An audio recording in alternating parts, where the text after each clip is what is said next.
The first thing you notice is the scar, a thick, pale line cutting through the dark fur above his left eye, a permanent record of a fight that happened long before you ever heard his name. Ntwadumela, he who greets with fire. He stands motionless at the edge of the Savuti Channel, his great head lifted, and he is not looking at the water. He is looking north, toward the territory that once belonged to his brother, and the silence around him has a weight that has nothing to do with the heat. That silence is the first piece of evidence. It is the kind of silence that follows a death, the absence of a particular sound, the gap where a familiar roar should be. You can feel it in the air, the way a tracker can feel rain coming. This is not a lion resting after a hunt. This is a lion who has stopped searching because he has already found what he was looking for, and he is deciding what to do with that knowledge. The blowflies are already thick on the open throat. That buzzing, that wet, insistent hum is the sound of a crime scene, and it pulls you forward before your mind has caught up with your eyes. The body is half in, half out of the long grass, the hindquarters still in the shade, the forelegs splayed in the sun. It is a male lion, young, not yet fully grown into the heavy mane that would mark him as a contender. The blood oxidized, dark, almost black against the tawny coat, has pooled beneath the neck in a pattern that tells you exactly how he fell. On his side, legs extended, no death struggle. You kneel in the packed earth, the heat coming up through your knees, and you begin to read. The claw marks on the shoulder are deep, raked from above, the kind of wound a larger cat makes when it pins another down. But the neck is the interesting part. The wound there is not a bite. It is a tear, a savage twist of the head that snapped the throat open.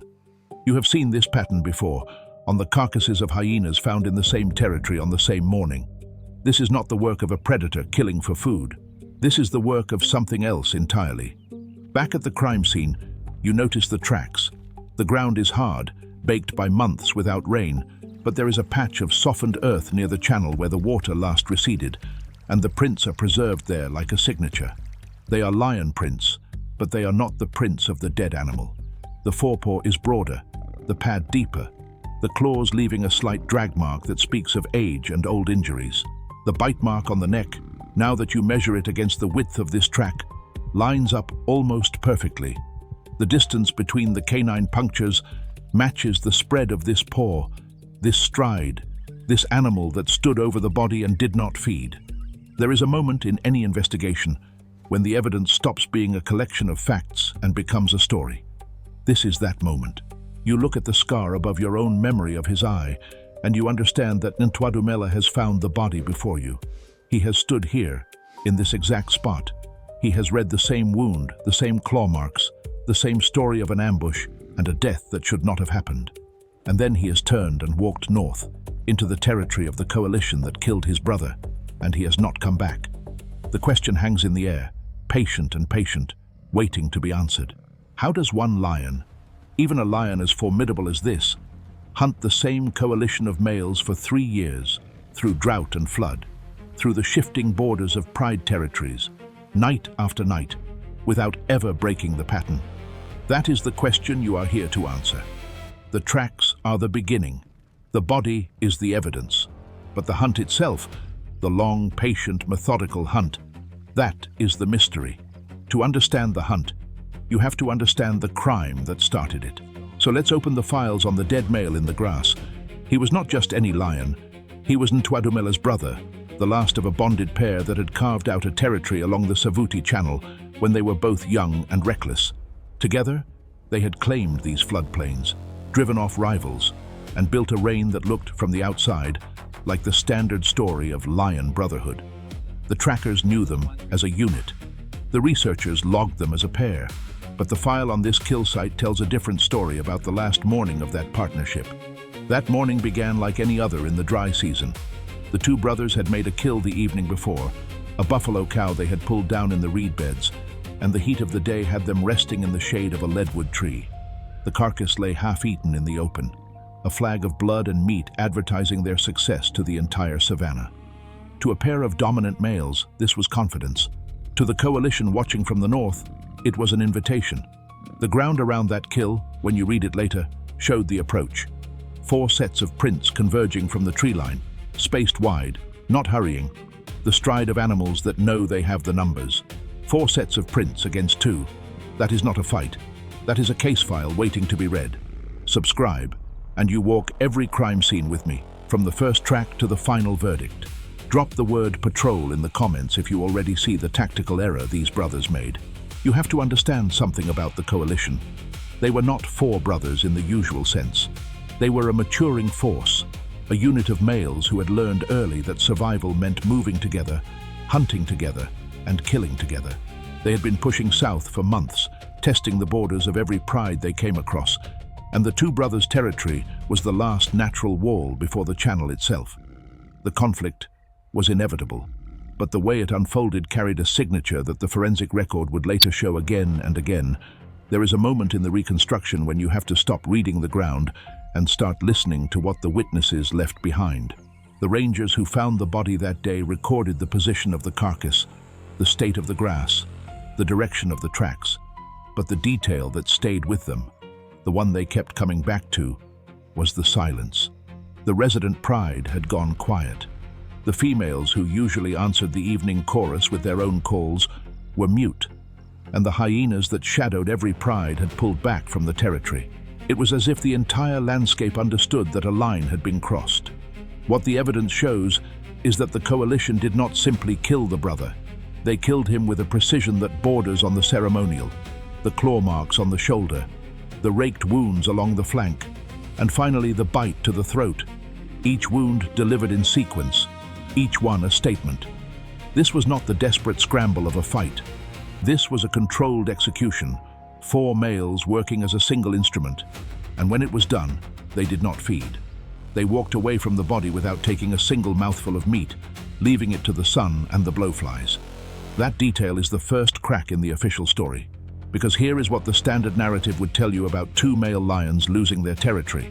It would tell you that the survivor, the one left standing, would either flee or linger on the edges or try to reclaim what was lost. It would tell you that grief, as we understand it, is not something a lion carries. And for most of the history of watching these animals, that is exactly what the record showed. A defeated male wanders. He attaches himself to another pair. He fades. The natural world, the clean, efficient natural world, does not hold grudges. It moves on. But Ntwadumela did not move on. In the weeks after the kill, the trackers began to notice something that did not fit the pattern. The lone male did not retreat south, into the open grassland where a single lion might find safety. He did not seek out the company of other nomads. Instead, he stayed. He stayed on the very edge of the territory he had lost, moving in a tight circuit along the channel, always just out of sight of the coalition's patrols, always watchful. And his tracks began to appear in places that made no sense for a lion in mourning. There is a particular bend in the channel where the water cuts deep against a rocky outcrop, and the ground holds a print like clay. The rangers found him there 3 times in a single month. Each time, he was alone. Each time, he was positioned with a clear sightline to the coalition's main travel route. And each time, when they got close enough to see his face, he was watching the same direction. Not hunting, not resting, watching. It was the posture of a sentinel, and it was the first evidence that the crime scene had not closed with the brother's death. It had simply moved. Now forget the image you have of a lion as a simple predator, all hunger and instinct. Erase it, because what we are looking at is a pattern of behavior that criminal investigators would call surveillance. Ntwadumela was not prowling. He was gathering information. He was learning the coalition's schedules, their strengths, their weaknesses, the exact hour when their patrols crossed the open ground between the marsh and the termite mounds. And he was doing it with a patience that, in a human context, would be called obsession. What does this tell us? It tells us that the story of the 3-year hunt did not begin with a charge or a roar. It began with a decision, made in the silence of that first watched morning, to never let the perpetrators out of his sight. The evidence of that decision is written in the wear patterns on his paws, in the particular gait he developed to move through the dry grass without sound, in the way he learned to use the wind. He was no longer a lion defending a territory. He was a lion with a target. If you have ever felt that the natural world has been sanitized into a cartoon, you know the anger of realizing the truth is far more brutal. We want the lion to be a noble king, an animal of pure instinct. incapable of the long, patient calculation of revenge. We want the murder to be an accident of nature, a random act of competition. But the evidence keeps pointing the other way. The coalition did not just win a fight. They assassinated a rival. And the one they left behind did not just grieve. He filed a case. The prosecution would take 3 years to present it. So let's begin to build that case, the way an investigator would. First, establish the timeline. The brother's body is found in the late dry season, when the channel is low and the grass is brittle. The coalition takes over the territory within days, moving their patrols south, claiming the females, redrawing the borders. To the outside observer, the transfer of power is complete. But within the first month, signs emerge that the new rulers are not entirely comfortable. There are kills that go unfinished. There are nights when the 4 males roar in chorus, and the sound carries a nervous edge. That shift in perspective, from a lion grieving to a lion building a case, changes everything we think we know about the animal mind. Subscribe now if you want to follow the evidence where it actually leads, not where the nature documentaries pretend it goes. Tell me in the comments, what do you call an animal that hunts his brother's killers for 3 years? A predator or a prosecutor? Because the next piece of evidence doesn't just point toward revenge, it documents it. The second piece of the timeline is the disappearances. Over the following year, the coalition loses members. Not to old age, not to disease, but to violence. The first death is the youngest of the 4, found near the same rocky outcrop when Ntwadumela was first seen watching. The wound pattern is familiar, a precise bite to the throat. No feeding, no signs of a lengthy struggle. The rangers log it as an intraspecies conflict, a rival male killing a dominant one. But when they examine the tracks around the body, they find a single set of prints that does not match the age or size of any of the remaining coalition members. It is broader, older, marked by an old scar on the pad. Now, you are expecting me to say that this is where Ntwadumela revealed himself, where the vendetta became visible to all. But the truth is more careful, more patient. The death of the youngest male could have been a coincidence, a hunting accident, a rival from the north. The coalition, perhaps relying on their numbers, perhaps too arrogant to read the evidence, treated it as an outlier. They buried the memory of that kill, if lions bury anything at all, and they continued their patrols. That choice would cost them. The second disappearance came in the rainy season, and this one was different. The body was found in the open, in a position that looked almost staged, like a statement left for someone to find. And this time, the coalition did not ignore it. There were tracks. There was a confrontation.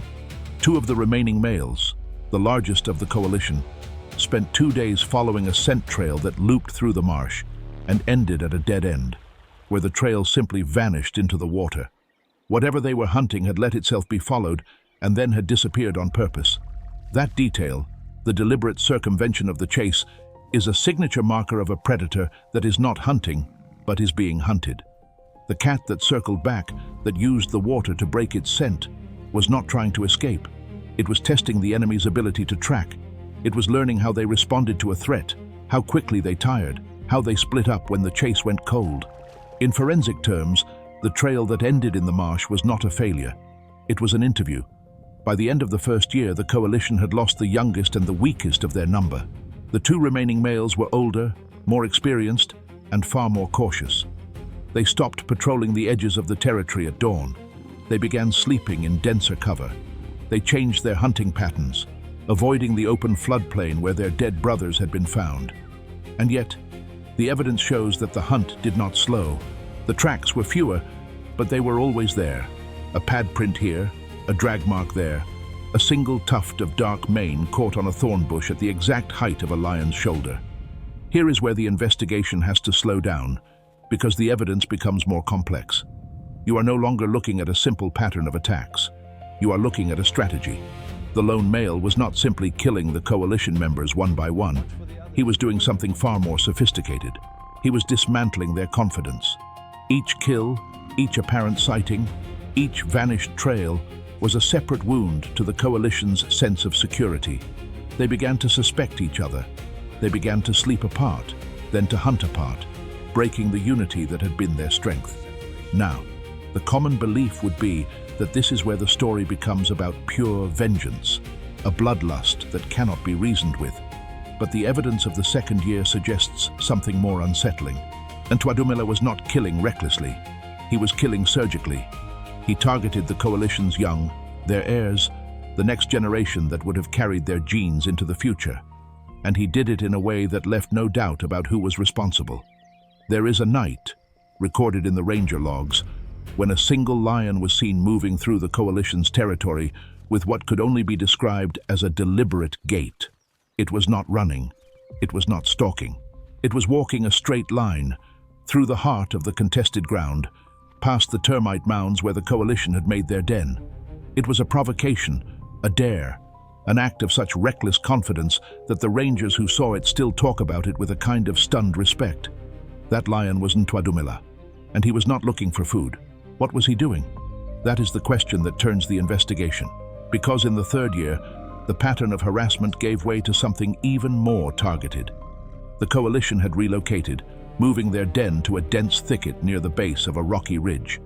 It was a defensible position, the kind of ground any senior male would choose. And yet, within weeks of that move, the tracks of the lone male began appearing on the ridge itself, at the very edge of the sightlines, close enough to see the coalition's movements but always out of range. You know the feeling, don't you? That prickle at the back of the neck when you realize you are being watched, that you are the subject of someone's complete, undivided attention. Now multiply that over months. The coalition was living with that weight. They could feel the presence, even when they could not see it. They could smell it on the wind, catch a glimpse of a dark shape slipping between the trees, and they were powerless to stop it, because every attempt to engage the shadow failed. It was always a step ahead. It always knew where they would be. Here is the detail nobody expected, the one that changes everything. In the final year of the hunt, Ntwadumela achieved something that no one had previously thought possible for a solitary male. He formed an alliance, not with a pride, not with a nomad, with a single female, a lioness who had been displaced from a neighboring territory by the coalition's expansion. She was a witness to the same crime, a survivor of the same assault, and the evidence suggests that their partnership was built on a shared understanding of what the coalition had done. This changes the forensic picture completely. The hunt was no longer the work of one animal. It was the work of a coordinated unit, moving in tandem, reading each other's signals, dividing the coalition's attention. He provided the pressure, the constant, wearing surveillance. She provided the unpredictability, the sudden appearance on the flanks, the distraction that broke the coalition's formations.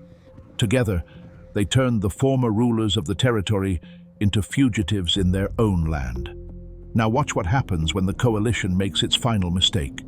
The two remaining males, cornered and desperate, decide to abandon the territory entirely. They plan a night move, a silent retreat north, away from the channel and the memories, and the relentless shadow. It is the one decision they have left, the only strategy that remains to them. And it is exactly what Ntwadumela has been waiting for, because the lone male, the one who greets with fire, did not want to fight them on their terms. He did not want a battle where numbers might turn against him.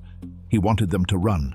He wanted them to make the mistake of fleeing into the open ground where the grass was short and the cover was thin and the moon was high enough to cast clear shadows on the dust. He wanted them exactly where he could see them. The final encounter is not a dramatic charge. It is a convergence.